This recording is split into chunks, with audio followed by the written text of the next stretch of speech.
সচরাচরই দেখা যায় বাদাম চা, মালাই চা, তারপরে হলো হরলিক্স চা। বাঁশের কাপে দাও। এই যে সে চার দোকান, যে চার দোকানে আমরা এখন চা খাবো। আসলে দেখি চাটা ভালো নাকি খারাপ নাকি এমনি ভাই উদয় হ্যাডাম হ্যাডাম। আসেন ভাই।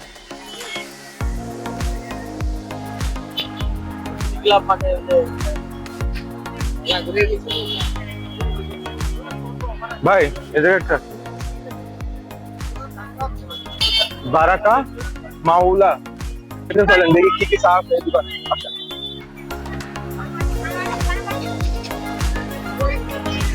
এই যে ভাই অস্থির স্পেশাল চা, ঝিরঝিরি বাদাম চা, ঝিরঝিরি বাদাম চা 30 টাকা। মাতব্বারি মালাই চা, কি হাবা গুবা হরলিক্স চা, বিদিক বাম্বু চা, বিদিক বাম্বু চা, পনির চা, মারডালা মরিচ চা, মালটা চা, এটা লেবু চা, ঢেলে দিই মশলা চা, কাই কাই চকলেট চা, কড়া পিনিক জাপান চা। এখন রিফ্রেশ হওয়া যাবে কোন চাই সেই চাটা খাতে হবে, তাই তো নাকি ভাই? ভাই আপনাদের এই দোকানে কোন চাটা বেস্ট হবে, তোমার স্পেশাল কোনটা? স্পেশাল যদি চান তাহলে আছে জাফরান চা। জাফরান চা।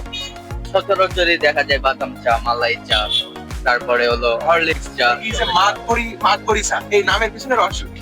রহস্যটা কি আপনার, বিষয়টা হলো মালাই দুধ চা, আপনি যেই দুধ চাই বানান না কেন, মালাইটা আপনার ওই যে মাতবরি করে মানে লাগেই। ও মানে হিট করে যায়। হ্যাঁ, ডিমান্ড বেশি। মানে মুখে যেটা হিট করে আলাদা ভাবে দেওয়ার পিছনে কারণ কি? আপনারা ওই যে ছোটবেলায় দেখেন অ্যাড গুলা দিত যে ও একটু হরলিক্স চা যেটা খায় বাঁশের কাপে দাও। দিনে কত লিটার দুধ আনেন? 10-12 লিটার ওরকম চাই। 10-12 লিটার দুধ চাই। মানে আইডিয়াটা হলো ভাই, আর এই সেম দোকান আমাদের ঢাকা আর একটা আছে, আমার এক মামা চালায়। যশোর হলো আমাদের মেন টাউন, এখানে চালু করছে। কিন্তু ভ্যারাইটিস চায়ের দোকান যশোরে খুব কমই আছে, দোকানটা এখানে দেওয়া। মানে সেল হয় কোনটা বেশি? অন অ্যান অ্যাভারেজ আপনার হলো সবকটাই যাচ্ছে। সবকটাই যায়।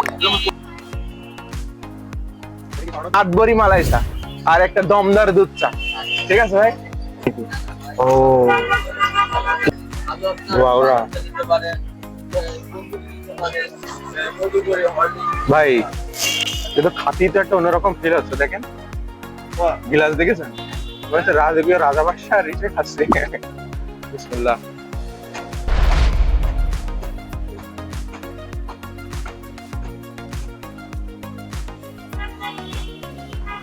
প্রথম সময়কে বাদাম করেছে কালের মধ্যে আহামরি কোনো কিছু না, একেবারে আহামরি। আহামরি কোনো কিছু না। এমনি আমি নিয়েছিলাম বাদাম চা, তা বাদাম চাটা ওই মাতবরি চাটা নিয়েছিলাম, তো মাতবরি চাটা নেই, তা বাদাম চাটা ট্রাই করলাম, কিন্তু আহামরি কোনো কিছু না। দুধ চা, তার মধ্যে একটু বাদাম দিয়ে দিচ্ছে।